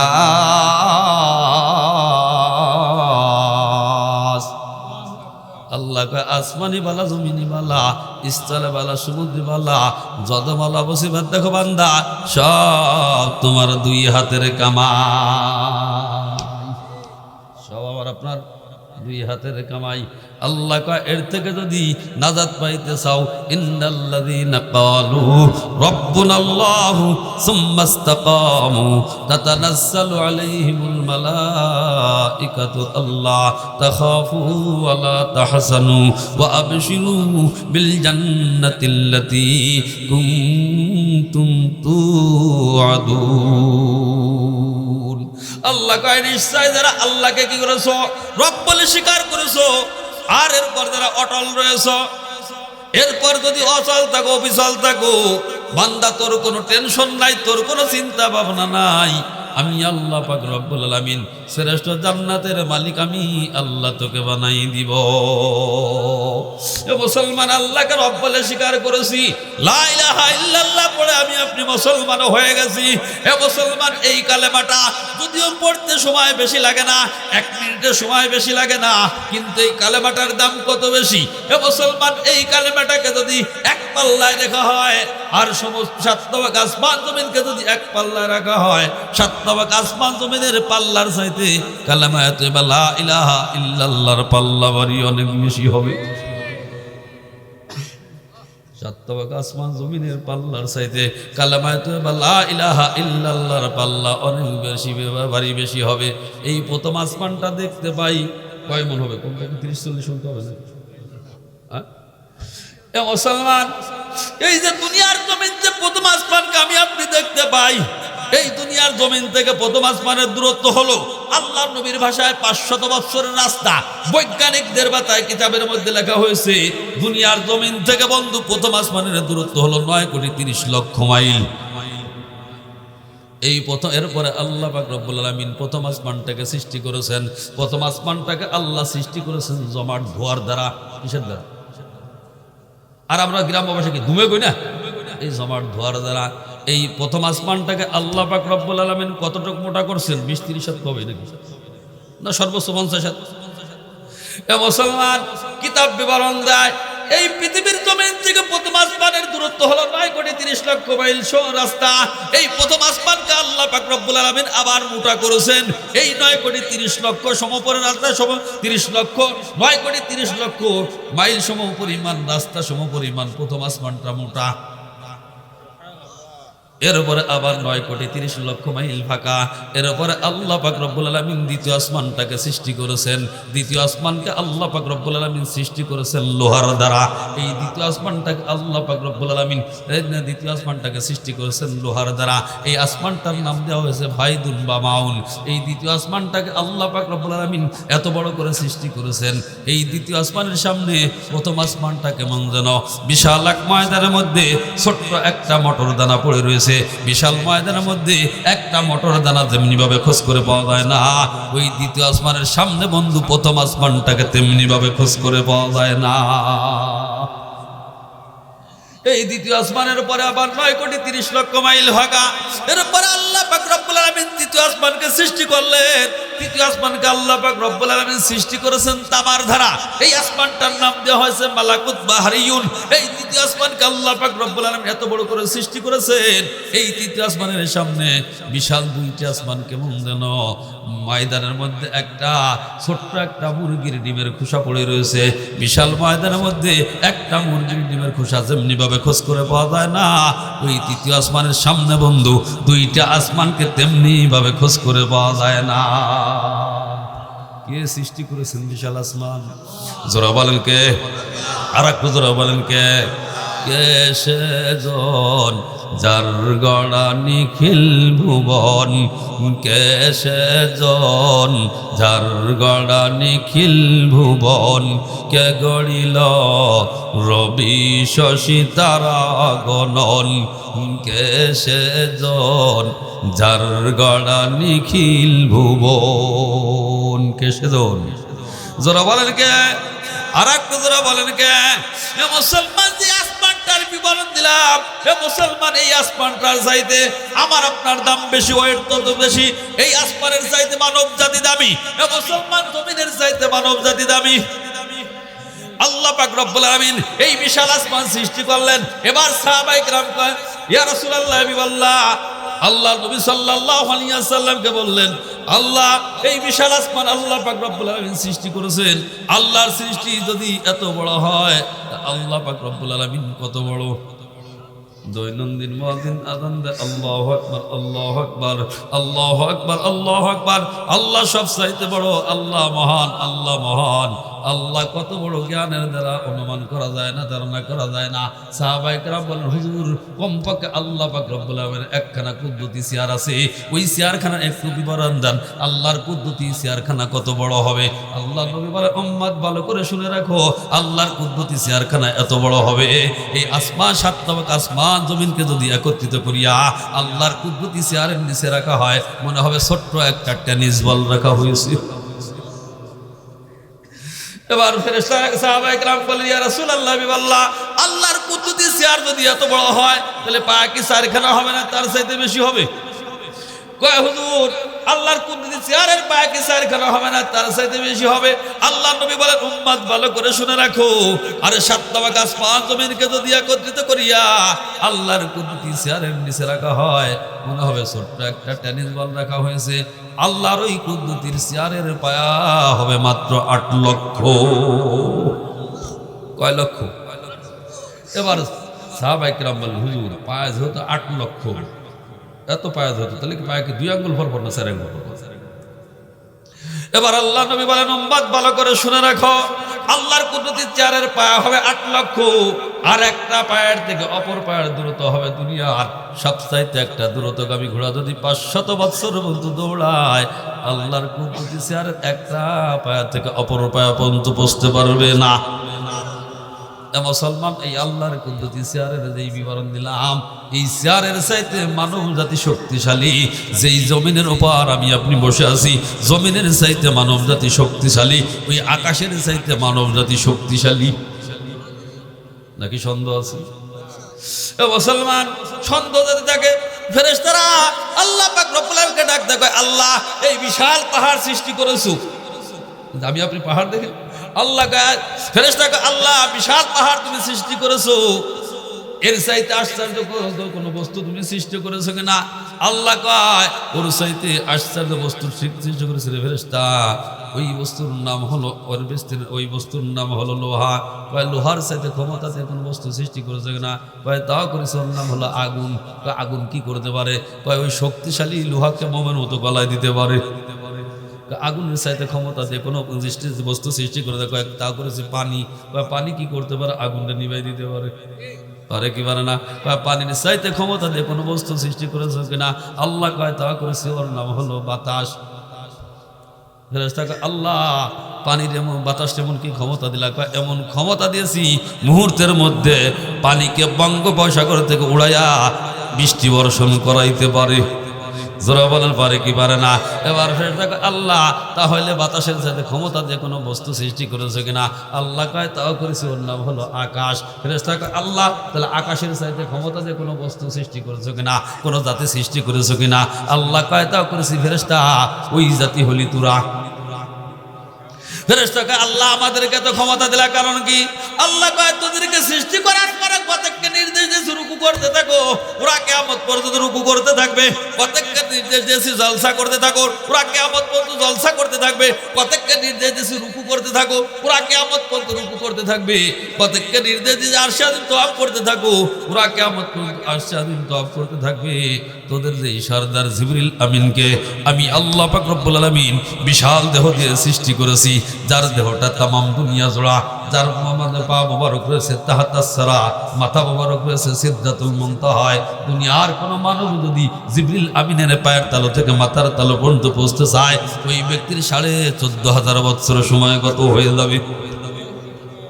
আল্লাহ কয়, আজরাইলকে আমি আল্লাহ এমন বিশাল দেহ দিয়ে সৃষ্টি করেছি, তামাম সমুদ্রের পানি যদি একত্রিত করিয়া আজরাইল আলাইহিস সালামের মাথার উপর ঢেলে দেওয়া হয়, এক ফোঁটা পানি আল্লাহর জমিনে পড়বে না। এবার ফেরেশতা কয়, আল্লাহ তাহলে আমাদের চাইতে ক্ষমতা দিয়ে কোনো জাতি তুমি সৃষ্টি করেছো কিনা? আল্লাহ কয় তাও করেছি, ওই জাতির নাম হলো বনি আদম। আর একটু আস্তে কর, আর একটু আস্তে কর, আর একটু আস্তে। এই সুবহানাল্লাহ বললে লাভ না ক্ষতি, জোরে বলে লাভ না ক্ষতি, আর একটু বলে লাভ না ক্ষতি। মুসলমান কেমন লাভের লাভ? আল্লাহ নবী বলেন, গ্লাসের সাথে যদি একবার সুবহানাল্লাহ পাঠ করতে পারো, সঙ্গে সঙ্গে জান্নাতের মধ্যে একটা গাছ লেগে যাবে। লেগে গেছে একটা, লেগে গেছে আর একটা, লেগে গেছে আর একটা, লেগে গেছে আর একটা। লেগে গেছে আর একটা, লাভ না ক্ষতি? জোরা বলে লাভ না ক্ষতি? আর একটু জোরে বলেন লাভ না ক্ষতি? মুসলমান, এই সুবহানাল্লাহ একবার পাঠ করলাম, জান্নাতের মধ্যে একটা গাছ লেগে গেল। এই গাছের ছায়াটা তো এই প্যান্ডেলের সমপরিমাণ হবে। জয় বাংলা গ্রামের নগরকান্দা উপজেলা ফরিদপুর জেলার মধ্যে হবে। আল্লাহ নবী বলেন এত বড় হবে উম্মত, এত বড় হবে ওই গাছের ছায়াটা। দুনিয়ার সবচাইতে একটা দ্রুতগামী ঘোড়া যদি 500 বছর পর্যন্ত দৌড়ায়, ওই জান্নাতের গাছের ছায়াটা অতিক্রম করতে পারবে না। এ মুসলমান, সুবহানাল্লাহ বলেছি মানে এর অর্থ হলো আল্লাহ পাক। এর অর্থ হলো আল্লাহ পাক। আল্লাহ কয় বান্দা, তোর না পাক জবান দিয়ে, তোর না পাক অন্তর দিয়ে আমি আল্লাহকে পাক বলে ঘোষণা করলি। আরে তুই আমাকে পাক বললো পাক, না পাক না পাক বললো পাক, না পাক বললো আমি আল্লাহ পাক। কিন্তু তুই যে আমার তোর জবান দিয়ে আমি আল্লাহকে না পাক বলে ঘোষণা করে দিয়েছিস, এই জন্য আমি আল্লাহ তোর নাপাক অবস্থার থেকে পবিত্র বানায়া আমি আল্লাহ তোকে জান্নাতি মানুষ বানায় দিলাম। এবার ফেরেশতা কয় আল্লাহ, মানুষ জাতি তো এতটুক, এরা আবার এত পাওয়ার দিলা কারণ কি? মানুষ জাতি কয় এত লম্বা, এতটুক মানুষ, আমাদের চাইতে ক্ষমতা এত বেশি দিলা কারণ কি? এই জন্য ক্ষমতা, ওদের মধ্যে একটা বস্তু আছে, এই বস্তুটা যতদিন পর্যন্ত থাকবে ওই ব্যক্তি 7 তবক আসমান জমিনের চাইতে দামি হয়ে গেছে। ফেরেশতা কয় আল্লাহ, দামি বস্তুর নাম কি? এবার ফেরেশতা কয় আল্লাহ, আল্লাহ কয় ফেরেশতা দামি বস্তুর নাম হলো ঈমান। এবার ফেরেশতা কয় আল্লাহ, ঈমান তো আমাদের মধ্যে আছে, আমরা সদা সর্বদাই তোমার জিকির আজকার করি, তোমার ইবাদত বন্দেগী করি, তোমার চেয়ে পবিত্রতা বর্ণনা করি, কখনো তোমার কি করি না, নাফরমানি করি না। আর তোমার বান্দাগুলি ঈমান এনেছে, ওরা না গুনার কাজ করে, তোমার নাফরমানি করে, এরপরে আমাদের চাইতে এদের পাওয়ার দিলা কারণ কি? আর সে আজিমের মালিক আল্লাহ ডাক দেখে বান্দা, আল্লাহ ফেরেশতারা, তোদের ঈমান আর আমার বান্দার ঈমানের মধ্যে পার্থক্য আছে। তোরা আমার নিকটে আসিয়া আমাকে দেখিয়া জানিয়া বুঝিয়া বিশ্বাস স্থাপন করেছ, আর আমার গুনাহগার বান্দাগুলি আমার জমিনে বসিয়া আমাকে না দেখে বিশ্বাস স্থাপন করেছে। তোরা শয়তানের চক্রতে গুনার কাজ করে, আর আমি মাওলার ভয়ে আবার দুচোখের পানি ফেলে কান্দে। এই ঈমানের মতো সম্পদটা যতদিন পর্যন্ত আমার বান্দার মধ্যে থাকবে, আমার বান্দা 7 তবক আসমান জমিনের চাইতে দামি হয়ে গেছে। মুসলমান, এই জন্য আল্লাহ নবী বলেন যে এই ব্যক্তি পড়ে নেবে লা ইলাহা ইল্লাল্লাহ, ওই ব্যক্তির পিছনের জিন্দেগি সব গুনাহ মাফ, আল্লাহ তার জন্য জান্নাত করে দিবেন ওয়াজিব, জাহান্নাম তার জন্য চিরতরে। লা ইলাহা ইল্লাল্লাহু মুখলিসান দাখালাল জান্নাহ। আল্লাহ নবী বলেন যে এই ব্যক্তি একিনার ইখলাসের সাথে পড়ে নেবে লা ইলাহা ইল্লাল্লাহ, ওই ব্যক্তির জন্য জান্নাত দিবে, জাহান্নাম হারাম। হাদিসের মধ্যে কোনো সন্দেহ আছে? যারা বলেন সন্দেহ আছে? সাহাবী দাহিয়াতুল কালবি রাদিয়াল্লাহু তাআলা চোখের পানি ছেড়ে কান্দার ইয়া রাসূলুল্লাহ, বিল্লাহ আপনার বাণী সঠিক, আল্লাহ লা ইলাহা ইল্লাল্লাহ পড়ার কারণে আল্লাহ পিছনের জিন্দেগীর সব গুনাহ মাফ করে দিবেন, তার জন্য জান্নাত ওয়াজিব করে দিবেন, জাহান্নাম ওয়াজিব হারাম করে দিবেন। আপনার বাণী সঠিক, কিন্তু আমি দাহিয়াতুল কলবি হায়াতে জিন্দেগিতে এমন একটা গুনার কাজ করেছি, আল্লাহ আমার জিন্দেগির সব গুনাহ মাফ করলো, ওই গুনাহটা আল্লাহ আমার কোনোদিন ক্ষমা করবেন না। আল্লাহ নবী বলেন সাহাবী দাহিয়াতুল কলবি রে, এমন কি অন্যায় করেছো, এমন কি গুনার কাজ করেছো, এমন কি গুনার কাজ করেছো যে আল্লাহ আমার জিন্দেগির, তোমার জিন্দেগির সব গুনাহ মাফ করলো, এই গুনাহটা আল্লাহ ক্ষমা করবেন না। এবার সাহাবী দাহিয়াতুল কলবি রাদিয়াল্লাহু তাআলা দুচোখের পানি ছেড়ে কান্দার ইয়া রাসূলুল্লাহ, আমি বললাম আইয়ামে জাহিলিয়াতের যুগে আল্লাহ আমাকে একটা কন্যা সন্তান দান করে, আর আইয়ামে জাহিলিয়াতের যুগের নিয়ম ছিল কন্যা সন্তান হলে জ্যান্ত কবর দেওয়া। হুজুর চলে গেলাম সফরে, সফর থেকে বাড়িতে এসে দেখি আমার কন্যা সন্তানটাকে জ্যান্ত কবর দেওয়া হয় নাই। আমার স্ত্রীকে ডেকে বললাম কেন আমার সন্তানটাকে জ্যান্ত কবর দেওয়া হয় নাই? আমার স্ত্রী ডেকে বলল, প্রাণপ্রিয় স্বামী গো, আল্লাহ আপনাকে যেমন সুন্দর করে সৃষ্টি করেছেন তার চেয়ে অধিক সুন্দর করে আপনার কলিজার টুকরাকে সৃষ্টি করেছেন, তার চেহারাটা সুন্দর হওয়ার কারণে আমি তার নামটাও রেখে দিয়েছি জামিলা। আমি মা হয়ে কেমন করে আমার কলিজার টুকরাকে জ্যান্ত কবর দিতে পারি? কয় হুজুর রাত্রে তখন ঘুমাইতে গেলাম, আমার জামিলা একবার আমাকে আব্বু বলে চুমু খায়, আবার তার মাকে মা বলে চুমু খায়, একবার আমার গালে চুমু দেয়, আবার তার আম্মুকে চুমু দেয়। এমনি ভাবে রাতটা কেটে গেল। সকালবেলা সিদ্ধান্ত নিলাম আজকে আমার কন্যাটাকে জামিলাকে জ্যান্ত কবর দিব। আমার স্ত্রীকে ডেকে বললাম দাওয়াত খাইতে দেবো, আমার জামিলাকে একটু সাজিয়ে দাও। সাজিয়ে দেওয়া হলো। আমি মরুভূমির জমিতে রওনা হয়ে চলে গেলাম। মরুভূমিতে পৌঁছাইয়া আমি গর্ত খনন করা শুরু করলাম। ছোট ছোট পাথরের কণা আমার গায়ে জড়া যায়, আর আমার জমিলা দাঁড়ায় এসে পরিষ্কার করে দেয় আর বলে বাবা কিসের জন্য গর্ত খনন করো বাবা, কিসের জন্য এত কষ্ট করো গো বাবা। আমি বললাম মা একটু অপেক্ষা করো, একটু পরেই বুঝতে পারো বাবা কিসের জন্য গর্ত খনন করি রে মা, কিসের জন্য গর্ত খনন করি। কয় হুজুর গর্ত যখন খনন করা শেষ হয়ে গেল আমার জামিলাকে ডাক দিলাম, মা জামিলা রে গর্তের মধ্যে কি যেন দেখা যায় রে মা, গর্তের মধ্যে কি যেন দেখা যায়। হুজুর আমার জামিলা দৌড়ে এসে বলে কই বাবা গর্তের মধ্যে তো কিছুই দেখতে পাই না রে বাবা, কিছুই তো দেখতে পাই না। কয় হুজুর আমি ওই নিষ্ঠুর পিতা পিছন থেকে আমার কন্যা জামিলাকে সজোরে ধাক্কা দিয়ে গর্তের মধ্যে ফেলে দিলাম। বিশাল বিশাল পাথর চাপা দিতেছিলাম, আর আমার জামিলা চিৎকার করে বলতেছিল বাবা তুমি যখন বাড়িতে ছিল না বারংবার মায়ের কাছে জিজ্ঞাসা করতাম আমার আব্বা কবে বাড়িতে আসবে, আমার আব্বা কবে বাড়িতে আসবে, আব্বা তুমি আমার আজরাইল হয়ে বাড়িতে আসবা, এইটা আমি কোনোদিন ধারণা করি নাই। আব্বা তুমি আমাকে জ্যান্ত কবর দিও না, আমার জীবনটা ভিক্ষা দাও, মক্কা নগরীর অলিতে গলিতে ভিক্ষা করে খাবো, আর কোনোদিন তোমার সামনে যাবো না, তোমাকে আব্বা বলে ডাক দেবো না, তুমি আমার জীবনটা ভিক্ষা দাও। কয় হুজুর আমি আমার কন্যার কোনো আর্তনাদে সাড়া দিলাম না, আমি আমার সন্তানটাকে জ্যান্ত কবর দিয়ে আসলাম। আজকে গভীর রজনীতে আমার ঘুমটা ভেঙে যায়, আর গর্তের থেকে আমার কানে মনে হয় আওয়াজ আসে, আমার জামিলা ডেকে বলতেছেন বাবা গো তোমার মতো নিষ্ঠুর পিতা আর আল্লাহর জমিনে কেউ হতে পারে না। এবার সাহাবী দাইয়াতুল কলবি বলতে হুজুর আল্লাহ আমার জিন্দেগির সব গুনাহ মাফ করলো, এই গুনাহটা আল্লাহ আমার কোনোদিন ক্ষমা করবেন না। আল্লাহ নবী বলেন সাহাবী দাইয়াতুল কলবি রে যেই দিন তুমি হত্যাকাণ্ড ঘটিয়েছো এইটা আইয়ামে জাহেলিয়াতের যুগ ছিল, এই দিন তুমি লা ইলাহা ইল্লাল্লাহ পড়ো নাই, যেই দিন তুমি লা ইলাহা ইল্লাল্লাহ পড়ে মুসলমান হয়ে গেছো আল্লাহ তোমার পিছনের জিন্দেগির সব গুনাহ মাফ করে দিয়েছেন, আল্লাহ তোমার জন্য জান্নাত ওয়াজিব করে দিয়েছেন, আল্লাহ তোমার জন্য জাহান্নাম চিরতরে হারাম করে দিয়েছে। এই জন্য আল্লাহ নবী বলেন যেই ব্যক্তিকে একরারে সাথে পড়ে নেবে লা ইলাহা ইল্লাল্লাহ ওই ব্যক্তির জন্য জান্নাত ওয়াজিব জাহান্নাম হারাম। এ মুসলমান এই হাদিসের মধ্যে কোনো সন্দেহ আছে? জোরে বলেন সন্দেহ আছে? এ মুসলমান লা ইলাহা ইল্লাল্লাহ পড়ে দিয়েছি তাহলে তার নামাজের দরকার নাই, রোজার দরকার নাই, হজের দরকার নাই, পিতামাতার খেদমতের দরকার নাই, হালাল খাওয়ার দরকার নাই, হারাম ছাড়ার দরকার নাই, শুধু পড়বো লা ইলাহা ইল্লাল্লাহ আর একদম চলে যাবো আল্লাহর দামি জান্নাতে। ঠিক কিনা? লা ইলাহা ইল্লাল্লাহ পড়ে নামাজ পড়া লাগবে, জোরে বলেন লাগবে কি লাগবে না? আর একটু জোরে বলেন লাগবে কি লাগবে না?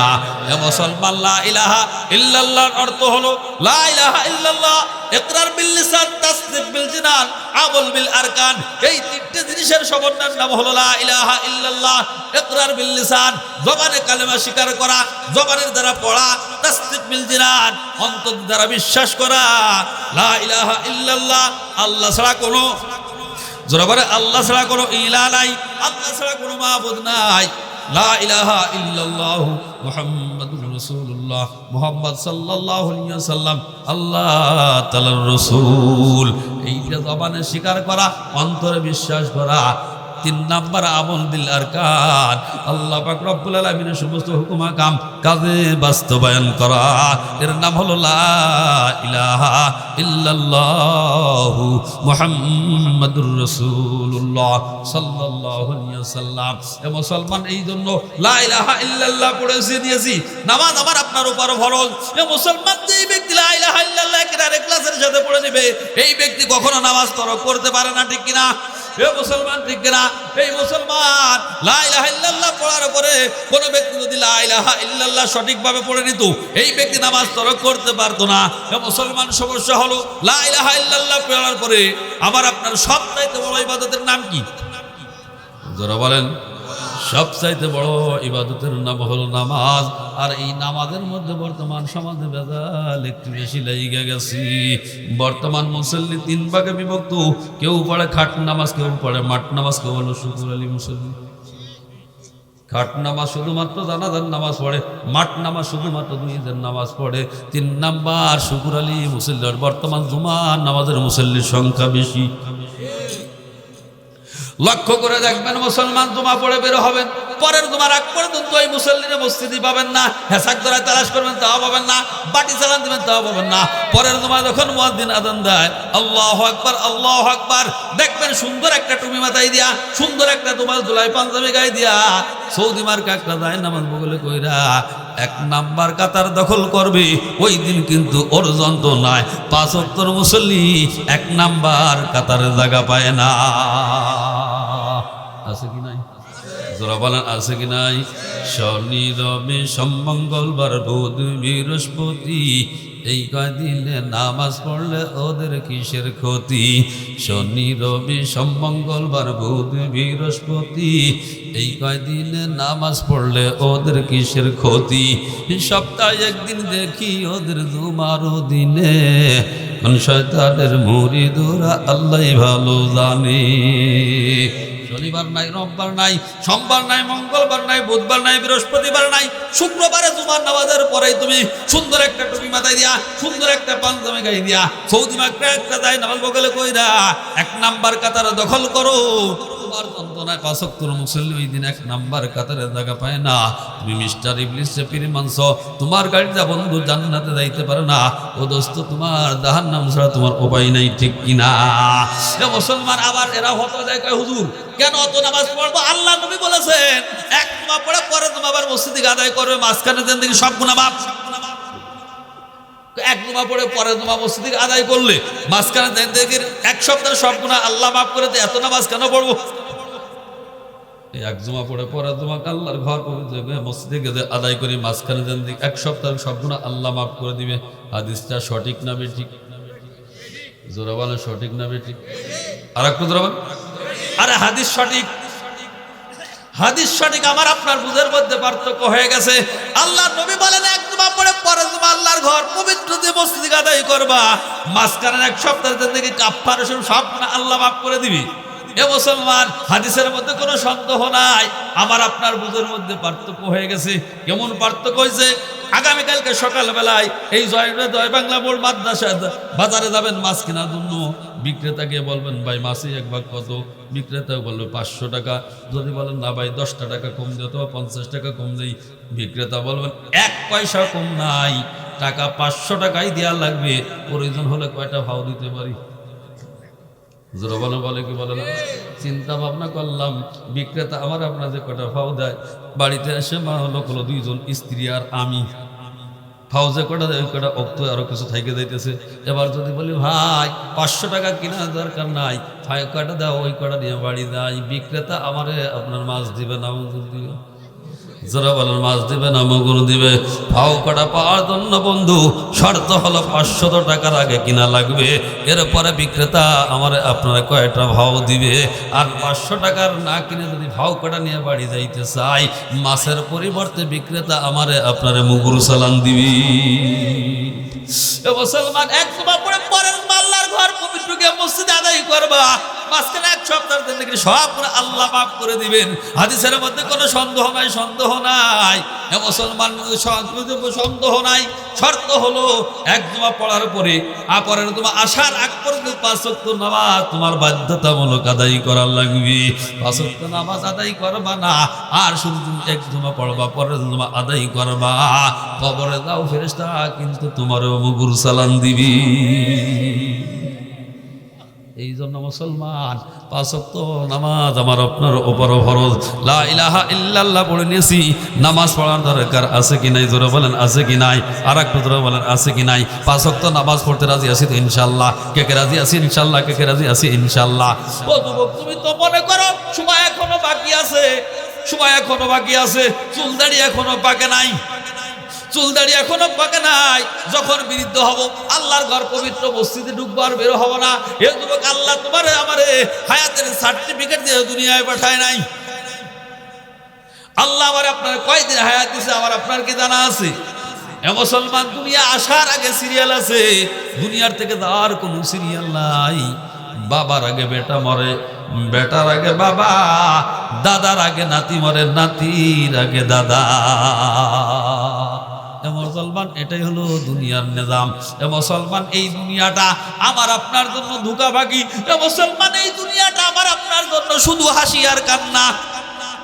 আমার আপনার জন্য কি দুনিয়াটা? আমার আপনার জন্য হাসি আর কান্না। বাহলুল মাজুব একটা পাগল, আল্লাহর পাগল।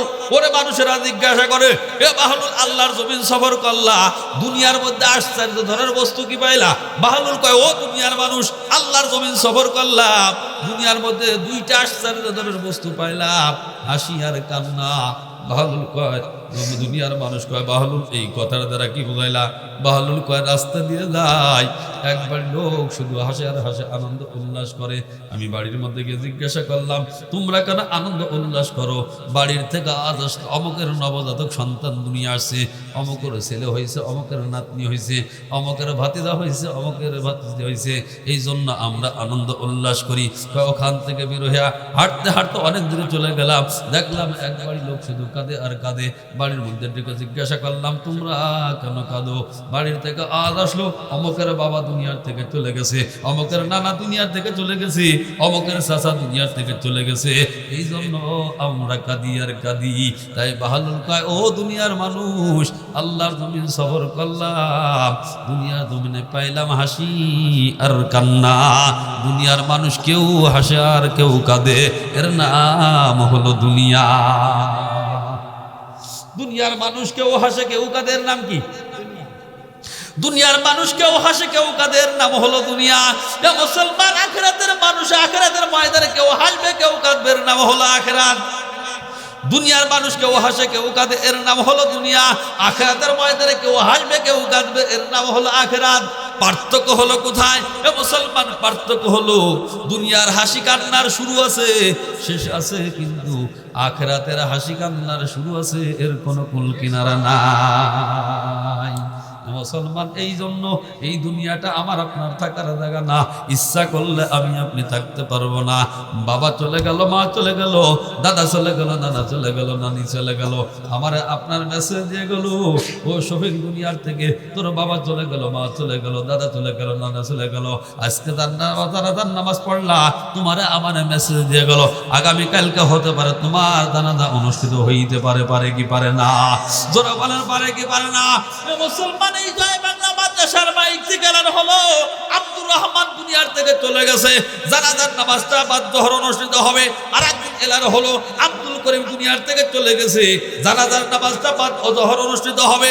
আর একদিন আব্দুল ইন্তেকাল করেছে, এলান হলো, বা জানাজার নামাজটা বাদ এসে অনুষ্ঠিত হবে। এ মুসলমান, এমন ভাবে এলান হতে হতে দেখা যাবে ওই মসজিদের মাইক থেকে আমি শফিকের নামটা একদিন ঘোষণা হইতে আসি। পারে কি পারে না? জোরে বলেন, পারে কি পারে না? এ মুসলমান, মানুষ মুহূর্তের মধ্যে লাশে পরিণত হতে পারে কি পারে না? জোরে বলেন, পারে কি পারে না? চোখেরই পলকে তুমি হতে পারো লাশ, চিরতরে বন্ধ হবে তোমারই নিঃশ্বাস, হবে এলান তোমারই নাম, হবে এলান তোমারই নাম মসজিদের মাইকে। বাড়িওয়ালা নাই রে বাড়ি, নাই রে দুনিয়াতে, বাড়িওয়ালা নাই রে বাড়ি, নাই রে দুনিয়াতে, তোমার ভয়ে থাকতো মানুষ ছিল বাহাদুরি, ভাবনি হাওয়ায় ওরা তুমি যে রঙিন ঘুড়ি, সোতায় টান দিলে মালিক পারবে না থাকিতে, বাড়িওয়ালা নাই রে বাড়ি, নাই রে দুনিয়াতে, বাড়িওয়ালা নাই রে বাড়ি, নাই রে দুনিয়াতে। চোখেরই পলকে তুমি হতে পারো লাশ, ধরে চোখেরই পলকে তুমি হতে পারো লাশ, চিরতরে বন্ধ হবে তোমারই নিঃশ্বাস, হবে এলানে তোমারই নাম, হবে এলানে তোমারই নাম মসজিদের মাইকে। বাড়িওয়ালা নাই রে বাড়ি, নাই রে দুনিয়াতে, বাড়িওয়ালা নাই রে বাড়ি, নাই রে দুনিয়াতে। এমন এলান আমার আপনার জন্য হবে কি হবে না? এজরা বলেন, হবে কি হবে না? আর এক কুজরা বলে, হবে কি হবে না? এ মুসলমান, এই দুনিয়াটা আমার আপনার থাকার জায়গা না। এ মুসলমান, আজকে দেখেন স্টেজে বসা এই মাদ্রাসার প্রতিষ্ঠাতা আল্লামা মাওলানা জাফর আহমদ সাহেব উপস্থিত আজকের মাহফিলে আসছে, হতে পারে আগামী মাহফিলে আল্লাহ তাকে বাঁচায় নাও রাখতে পারে। মুসলমান, আজকে আপনাদের সাথে সামনে আমি কথা বলতেছি, আপনাদের সামনে স্টেজে বসেছি মুসলমান, আগামী বছর এই মাহফিলে আসা দূরের কথা, আমি এই চেয়ার থেকে নাইমা মাদ্রাসা পর্যন্ত যাবো কিন্তু পারবো না, মঞ্চ থেকে নামতে পারবো না, এই গ্যারান্টি আমারও নাই আপনারও নাই, ঠিক কিনা? মুসলমান, এই জন্য এই দুনিয়াটা বিশ্বাসের কোনো বিশ্বাস নাই। মুসলমান, হায়াতটা আমার আপনার কয়দিন আছে একমাত্র আল্লাহ ছাড়া কেউ জানে না। মুসলমান, হতে পারে এইটা আমার আপনার আখিরি মাহফিল, হতে পারে এইটা আমার আখিরি মাহফিল। মুসলমান, আগামী বছর মাহফিল এখানে ঠিকই হবে। আজকে আমরা যারা উপস্থিত হয়েছি, হয়তো এর মধ্যে থেকে কারো বিদায় হয়ে যাইতে পারে কি পারে না। মুসলমান, হতে পারে কালকে আমাদের ময়দানে আল্লাহ আমার আপনার এই মাহফিলের ওসিলায় আল্লাহ আমার আপনারা নাজাত দিয়ে দিতে পারে কি পারে না? মুসলমান, পারে কি পারে না? আল্লাহ পাক রব্বুল আলামিন, মুসলমান, আজকে আমি আপনি জান্নাতের বাগানে বসছি। মুসলমান, আমার আপনার একটাই উদ্দেশ্য, আমরা এখানে এসেছি, আমার আপনার কেউ 500 টাকা দিবে? একটা টাকা কি কেউ দিবে? একটা টাকা দিবে না, 500 টাকা কেউ দিবে না। একটাই আমার আপনার উদ্দেশ্য, মৃত্যুর পরে আল্লাহ আমার আপনার জান্নাত দিবেন, এই আশা আকাঙ্ক্ষা নিয়ে এখানে আমি আপনি বসেছি। মুসলমান, কাল কিয়ামতের ময়দানে আল্লাহ পাক রব্বুল আলামিন আমাকে আপনাকে জান্নাত দিক, আমি আপনি জান্নাত চাই কি চাই না? জোরে বলেন, জান্নাত চাই কি চাই না? আর একটু জোরে বলেন, জান্নাত চাই কি চাই না? আর কে জান্নাত চাই, কে জান্নাত চাই, কে জান্নাত চাই, কে জান্নাত চাই? আল্লাহ হাতগুলোকে কবুল ও মঞ্জুর করে আমিন। মুসলমান, আল্লাহ পাক রব্বুল আলামিন, হতে পারে আল্লাহ পাক রব্বুল আলামিন কাল কিয়ামতের ময়দানে আল্লাহ আমাকে আপনাকে জান্নাত দান করবেন। মুসলমান, এই মাদ্রাসায় এতিম অসহায় বাচ্চারা পড়ে কি পড়ে না? জোরে বলেন, পড়ে কি পড়ে না? আর একটু জোরে বলেন, পড়ে কি পড়ে না? এই মাদ্রাসায় এতিম অসহায় বাচ্চাদের সাথে যদি আমার আপনার সম্পর্ক হয়ে যায়, এই এতিম অসহায় বাচ্চাদেরকে আমি আপনি যদি সহযোগিতা করতে পারি, কাল কিয়ামতের ময়দানে এই ওসিলা আল্লাহ আমার আপনার জন্য একটা বিল্ডিং বরাদ্দ দিতে পারে কি পারে না? জোরে বলেন, পারে কি পারে না? আর একটু জোরে বলেন, পারে কি পারে না? বিশ্বাস কি আছে? জোরে বলেন, বিশ্বাস কি আছে? ছোট্ট একটা ঘটনা বলে আমি আমার ওয়াজের ইতি টানবো, শুনবেন তো ইনশাল্লাহ? শুনবেন তো ইনশাল্লাহ? আর 10 থেকে 15 মিনিট সময় দিবেন তো ইনশাল্লাহ? কে দিবেন? আল্লাহ হাতগুলোকে কবুল আমিন। ছোট্ট একটা ঘটনা বলে আমার ওয়াজের ইতি টানবো। মুসলমান, এতিম অসহায় বাচ্চাকে আমি আপনি যদি মহব্বত করি, তাদের সাথে যদি আমার আপনার সম্পর্ক হয়ে যায়, আল্লাহ পাক রব্বুল আলামিন আমার আপনার জন্য জান্নাতের মধ্যে একটা বিল্ডিং বরাদ্দ দিতে পারে। মুসলমান, সমরকন্দের ঘটনা, সমরকন্দের বাচ্চা প্রেসিডেন্ট, মুসলমান প্রেসিডেন্ট, তৎকালীন জামানার ঘটনা। একজন বিধবা মহিলা, 3 সন্তানের জননী, সন্তান 3টে ক্ষুধার দন্তায় কান্দে, মা খাবার দাও রে মা, খাবার দাও, আর তো সহ্য করতে পারি না রে মা, খাবার দাও রে মা, খাবার দাও, আর তো সহ্য করতে পারি না।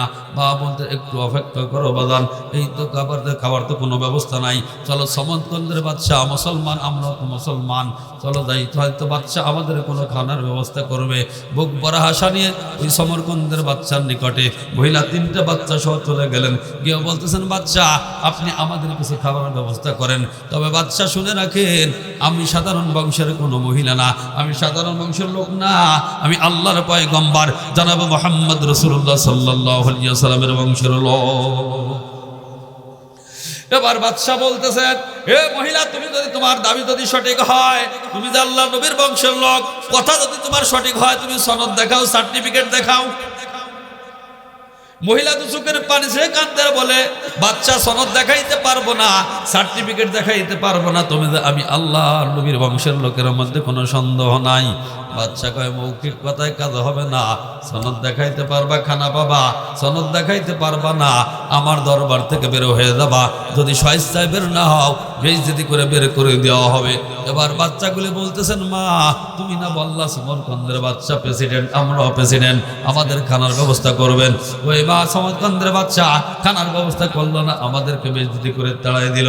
মা দুচোখের পানি ছেড়ে কান্দে বলে, মা বাবারে, সমরকন্দের বাচ্চার কাছে খানা চাইস না, ওই বাচ্চার কাছে খানা চা যিনি বাচ্চারও বাচ্চা, সমস্ত বাচ্চার বাচ্চা, ওই আল্লাহর কাছে খানা চা।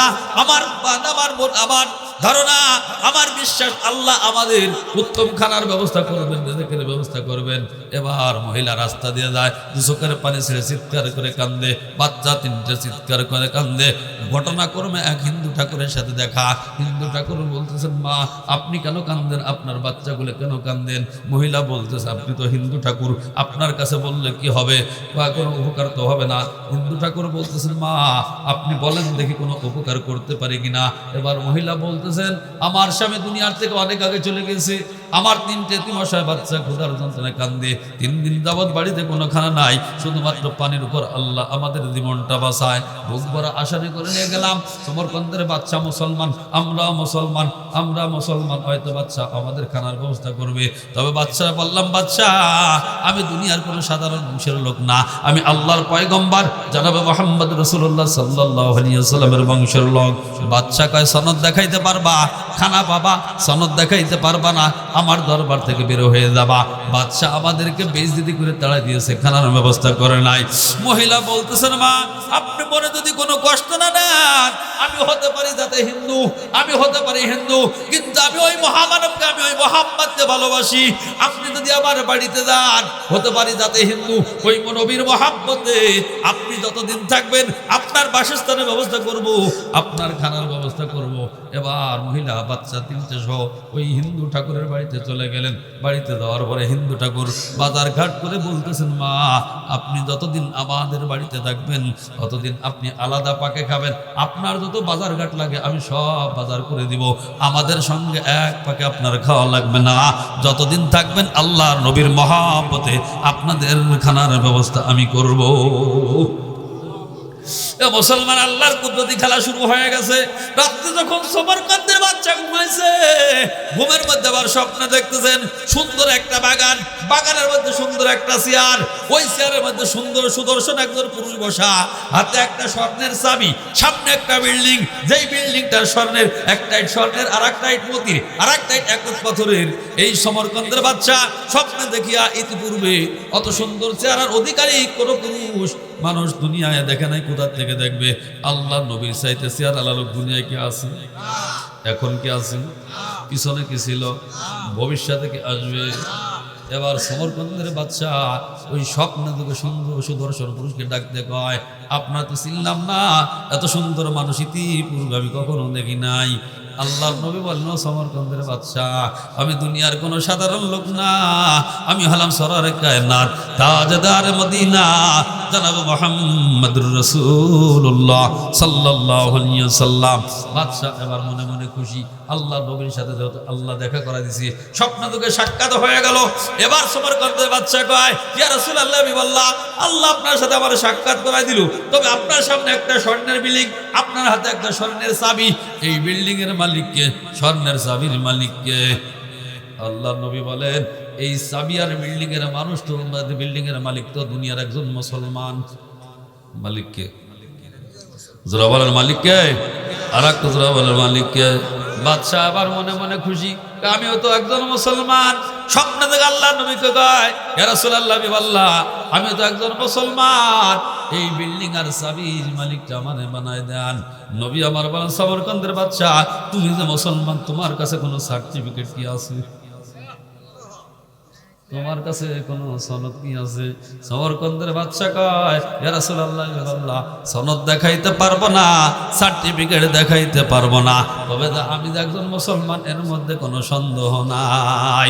নবী আমার বলেন, ও সমরকন্দের বাদশা ভালো করে শুনে রাখো, সনদ দেখাইতে পারবা, সার্টিফিকেট দেখাইতে পারবা, জান্নাতের মালিক হতে পারবা, সনদ দেখাইতে পারবা না, সার্টিফিকেট দেখাইতে পারবা না, জান্নাতের মালিক হইতে পারবা না।